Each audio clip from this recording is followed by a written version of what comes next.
जय हिंद किसान भाइयों और बहनों।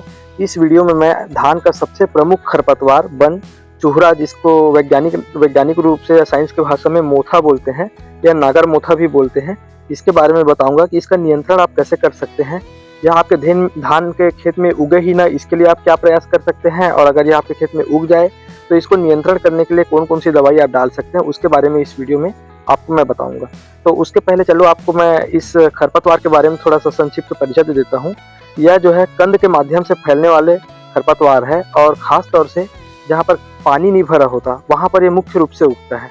और यह जो है, इसका जो कंद जो है, विपरीत परिस्थिति जैसे तेज धूप या गर्मी को, बरसात के जो पानी है उसको भी सहने की क्षमता रखता है। मतलब काफ़ी समय तक पानी में डूबे रहने के बाद भी सड़ता नहीं है। और गर्मी के दिनों में अगर खेत की गहरी जुताई ना करें तो जितनी भी नमी खेत में बची रहती है उसमें सुरक्षित रहता है और अगले सीजन में वो अंकुरित होता है। उसके अलावा जैसे आप देख रहे हैं, ये इसका फूल है।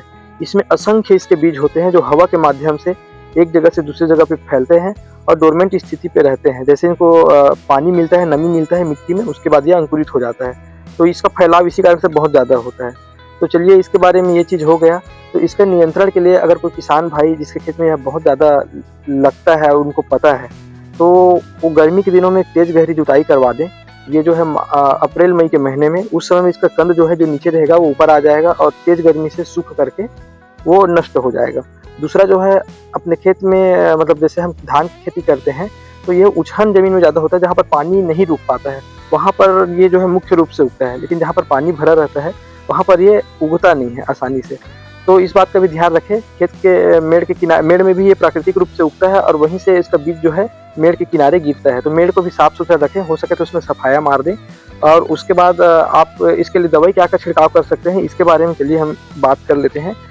तो हमें विशेष रूप से ध्यान रखना चाहिए कि हमारे खेत में नागर मोथा या मोथा बन या चूहरा बन उगे ही नहीं।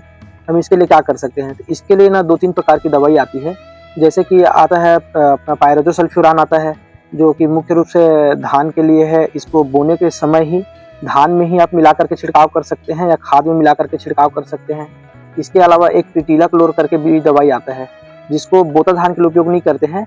उसको मुख्य रूप से अगर रोपा धान लगाते हैं, रोपाई करते हैं धान का, तो उसमें इसको खाद में मिला करके आप रोपाई के दिन ही या 3 दिन के अंदर इसका छिड़काव कर सकते हैं।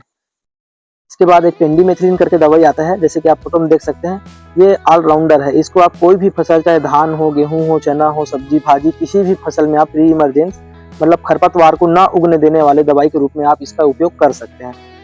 अब चलिए, ये जो दवाई हमने 3 प्रकार की बताई है जो खरपतवार को उगने नहीं देता है, इसका उपयोग के बारे में आपको बता देते हैं। इसको 3 दिन के अंदर ही उपयोग करना होता है। मतलब जब भी हम अपने बीज को बोएं तो इसको 3 दिन के अंदर उस खेत में आप इसको डाल दें, ज़्यादा अच्छा है। इसको डालने के लिए आप चाहें तो स्प्रेयर के माध्यम से डाल सकते हैं, या रेत में मिला करके आप इसका छिड़काव कर सकते हैं, या डायरेक्ट आप खाद में मिला करके छिड़काव कर सकते हैं, या आप चाहें तो बीज में भी मिला करके छिड़काव कर सकते हैं। जैसे कि धान में बीज में इसको खमेज करके मिला करके आप डाल सकते हैं, कोई इससे नुकसान नहीं होता है। तो ये होगा इसके उपयोग के बारे में।